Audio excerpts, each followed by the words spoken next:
Students, आपका स्वागत है आपके अपने चैनल फिजिक्स विद सुमन राठौर में। बच्चों, आज हम स्टडी करेंगे क्लास 11 का टॉपिक प्रक्षेप गति यानी कि प्रोजेक्टाइल मोशन। बहुत ही इम्पोर्टेंट टॉपिक है ये, अच्छे से समझिएगा। प्रक्षेप गति क्या होती है, प्रोजेक्टाइल मोशन इज व्हाट। देखिए बच्चों, छोटे पे आप लोगों ने बॉल से बहुत खेला होगा, ठीक है। तो बॉल को देख कभी ध्यान दिया हो, बॉल को अगर आप ऊपर की ओर फेंकते हैं तो उसका मोशन, उसकी गति कैसी होती है, इस तरह से। ये एक वक्र पथ पर गति होती है, इस तरह से। ये देखिए, यूं होती है बॉल की गति। तो अगर हम किसी भी वस्तु को क्षैतिज से, ये है क्षैतिज मान लें, सीधी रेखा है ऐसी धरातल की, क्षैतिज से थीटा डिग्री के कोण पर इससे कुछ कोण बनाते हुए कोई वस्तु फेंकते हैं तो उसका पाथ इस तरह से होता है वक्राकार पर। तो उस गति को हम क्या कहते हैं, प्रक्षेप गति। यदि हम क्षैतिज से थीटा डिग्री कोण, ये क्षैतिज हमने लिया एक्स एक्सिस पे, इसे थीटा डिग्री के कोण पे अगर किसी वस्तु को फेंकते हैं तो उस वस्तु की गति जो है वक्राकार पथ पे होती है।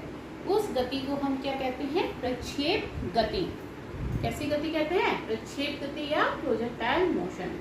और ये जिस रास्ते से, जिस तरह से ये होती है, ये पाथ जो है, ये क्या कहलाता है, प्रक्षेप पथ। ये क्या कहलाता है, प्रक्षेप पथ। ठीक, तो प्रक्षेप गति की परिभाषा याद हो गई।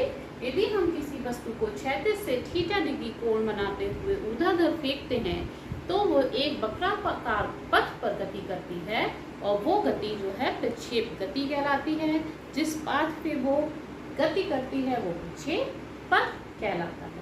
ठीक, ये देखिए, अगर हम इसको हम एक्स एक्सिस और वाई एक्सिस पे ड्रॉ करेंगे तो प्रक्षेप गति जो है इस तरह से हमें दिखाई देगी। एक्स एक्सिस पे हमने वेग लिया हुआ है वस्तु का, और वाई एक्सिस पे डिस्टेंस ली हुई है, दूरी ली है। तो ये देखिए क्षैतिज, ये क्षैतिज है, इससे थीटा डिग्री कोण पे बनाते हुए कोई वस्तु को हमने फेंका ऊर्ध्वाधर ऊपर की ओर, तो वो क्या होगी, इस तरह से जाएगी ऊपर मैक्सिमम हाइट तक, फिर वहां पर जाकर जो है नीचे की ओर आने लगेगी, ये इस तरह से। तो ये गति क्या, कौन सी गति है, प्रक्षेप गति। प्रक्षेप गति का पथ जो है ये परवलयाकार होता है। कैसा है, पथ परवलयाकार। इसको हम सिद्ध करेंगे, प्रक्षेप गति का पथ परवलयाकार होता है। ठीक है, देखिए बच्चों, हमको सिद्ध करना है प्रक्षेप गति का पथ परवलयाकार होता है। तो परवलयाकार की जो इक्वेशन है वो इक्वेशन हमको यहाँ पर लानी है। तो अगर हमने किसी वस्तु को क्षैतिज से थीटा डिग्री कोण पर फेंका है और उसका वेग है u, ठीक, तो u को हम दो घटकों में वेग को वियोजित कर लेंगे, उसका क्षैतिज घटक और उसका ऊर्ध्वाधर घटक। ठीक, जैसे अगर कोई, ये देखिए इस तरह से होता है थीटा डिग्री के कोण पर कोई भी क्वांटिटी, देखिए वेग है u, तो u के दो घटक होंगे। ये आपको नीचे दिख नहीं रहा है लग रहा, यहाँ पर देखिए इस साइड में ये वेग है क्षैतिज से थीटा डिग्री कोण पर, तो इसके दो घटक हो जाएंगे u के, एक क्षैतिज दिशा में, दूसरा ऊर्ध्वाधर दिशा में। ठीक, क्षैतिज दिशा में होगा u cos थीटा, क्या होगा, u cos थीटा, और ऊर्ध्वाधर दिशा में क्या होगा, u sin थीटा, क्या होगा, u sin थीटा। जिस साइड में थीटा होता है उधर cos वाला आता है उसका घटक, और दूसरी साइड में sin वाला, यानी नीचे साइड में क्या होगा, u cos थीटा। तो इसका क्षैतिज घटक हमने मान लिया ux, मान लिया x डायरेक्शन में, उसकी वैल्यू क्या होगी, u cos थीटा, और u बाई ऊर्ध्वाधर दिशा में इसकी वैल्यू कितनी होगी, u sin थीटा। ठीक, तो u के दो घटक कर लिए हमने, क्षैतिज घटक और ऊर्ध्वाधर घटक, u cos थीटा और u sin थीटा। अब एक चीज और ध्यान रखिए बच्चों, अगर क्षैतिज दिशा में किसी वस्तु में गति होती है तो उसमें त्वरण में कोई त्वरण नहीं लग रहा होता है क्षैतिज दिशा में, लेकिन अगर ऊर्ध्वाधर दिशा में इसकी जो गति हो रही है उसमें गुरुत्वीय त्वरण कार्य कर रहा होता है। गुरुत्वीय त्वरण नीचे की ओर लगता है और ये वस्तु ऊपर की ओर जा रही है, यानी कि माइनस जी जो है उसमें गुरुत्वीय त्वरण विपरीत दिशा में कार्य कर रहा होगा। तो देखिए, अगर हम इसको क्षैतिज दिशा में देखें, इसने कितनी दूरी तय की है, अगर सपोज करिए इसने क्षैतिज दिशा में t समय में किसी वस्तु ने क्षैतिज दिशा में x दूरी तय की है, तो क्षैतिज दिशा में जो है विस्थापन कितना हो जाएगा? क्षैतिज दिशा में विस्थापन बराबर क्या होता है? दूरी बराबर चाल गुणा समय। ठीक, चाल गुणा समय। तो यहाँ चाल क्या लेंगे? क्षैतिज वेग गुणा समय। ठीक है, क्षैतिज वेग गुणा समय। ठीक, तो जो है t समय में क्षैतिज दिशा में विस्थापन अगर x है तो x बराबर क्या हो जाएगा? क्षैतिज वेग कितना है? u cos थीटा, और समय अगर क्षैतिज दिशा में दूरी तय करने में t समय इसने लिया तो हो जाएगा u cos theta into t। इसको हम x बराबर u cos theta upon t, या फिर इसको ऐसे भी लिख सकते हैं t बराबर x बटे u cos थीटा। इक्वेशन इसको हम मान ले 1। क्या मान ले? इक्वेशन 1। ठीक, अब देखिए ऊर्ध्वाधर दिशा में विस्थापन निकालेंगे हम, तो इसको इरेज कर लेते हैं।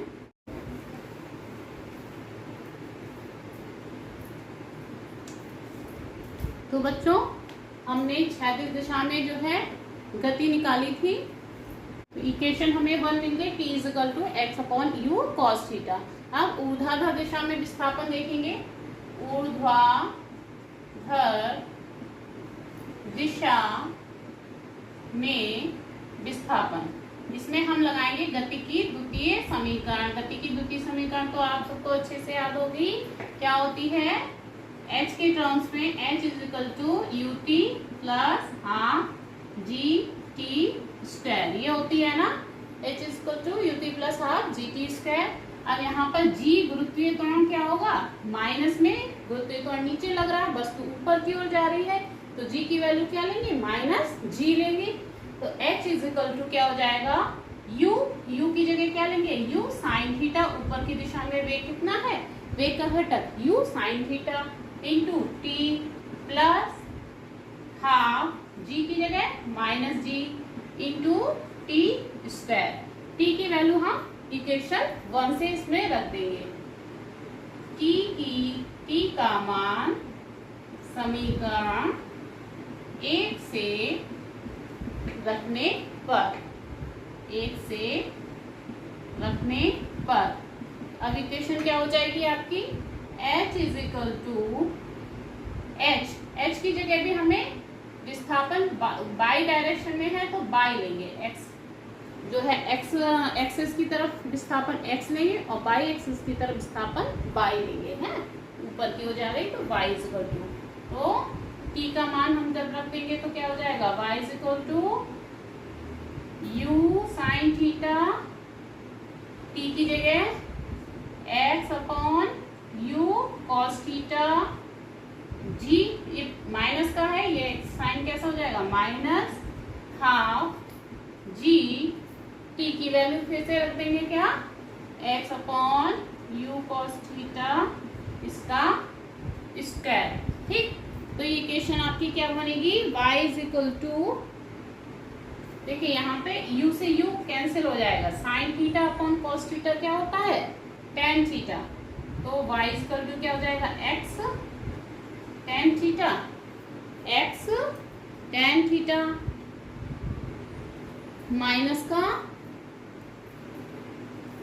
x को इधर रखिए, tan theta into x minus का क्या हो जाएगा? हाफ, और ये g upon you square cos square theta into x square को अलग लिख दिया, g upon you square cos square theta को एक साथ लिख दिया।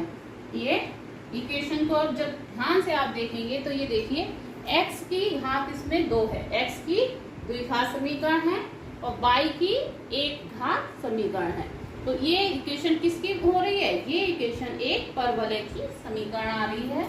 यह है समीकरण एक परवलय की है, परवलय की है।